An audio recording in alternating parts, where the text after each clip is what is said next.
일반적으로 여자들은 쇼핑을 좋아하지만 남자들은 쇼핑을 그리 좋아하지 않습니다. 정확히 말하자면 아내나 여자친구와 쇼핑하는 것을 마땅찮아 합니다. 왜 그럴까요?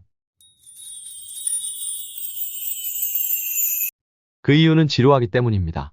관심 없는 것들을 따라다니며 살펴보아야 하고 자신의 눈에는 모두 똑같은 물건들을 자꾸 들여다보는 아내나 여자친구가 답답해 보입니다. 남자가 아내나 여자친구와 쇼핑을 힘들어하는 이유는 남녀의 두뇌가 서로 다르게 작동하기 때문입니다. 문명이 발달하지 않은 원시 시대에 남자들은 주로 사냥을 통해 식량을 확보했습니다. 빠르게 움직이는 동물을 쫓아가 잡아야 하는 남자들은 목표물을 놓치지 않기 위해 민첩하게 행동해야만 했습니다. 신속하게 목표물을 찾아 겨냥하고 빠르게 활을 쏘거나 창을 던져 목표물을 잡아야만 생존할 수 있었습니다. 이러한 습성이 남아있기에 남자들은 백화점이나 쇼핑몰에 가서도 똑같이 행동합니다. 자신이 사고 싶은 물건이 4층에 있다면 백화점에 들어서자마자 한눈 팔지 않고 곧장 4층으로 향합니다. 그리고 자신이 원하는 물건을 골라 계산을 한 후 백화점을 나섭니다. 쇼핑을 하는데 일체 군더더기가 없습니다. 반면 여자들은 산이나 들판을 돌아다니며 곡식 혹은 나무 열매를 따거나 채소를 캐곤 했습니다. 채집이 주요 활동이었던 여자들은 우거진 숲풀 속에 감춰진 곡식이나 열매를 찾아내기 위해 꼼꼼하고 자세하게 주위를 살펴보지 않으면 안 되었죠. 왔던 길도 혹시나 놓치고 온 건 없는지 다시 한번 돌아보곤 했습니다. 그런 습성이 남아있다 보니 여자들은 백화점이나 쇼핑몰에서도 그냥 지나치지 않습니다. 사고 싶은 물건이 4층에 있다고 하면 백화점을 들어서는 순간부터 매의 눈이 되어 사방을 꼼꼼히 살핍니다. 한번 지나갔던 곳도 놓치고 간 것은 없는지 다시 한번 돌아봅니다. 그러다 보면 4층까지 가는데 몇 시간이 걸리기도 합니다. 남자와 여자는 두뇌를 활용하는 방식이 다릅니다.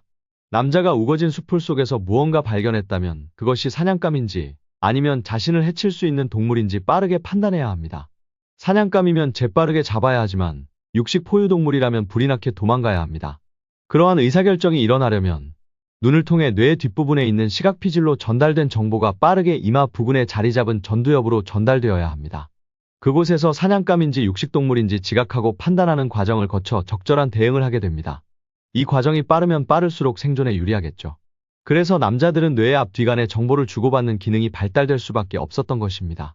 반면 여자들은 빠른 것보다는 꼼꼼하고 신중하게 주위를 살펴보는 것이 더욱 도움이 되었을 겁니다.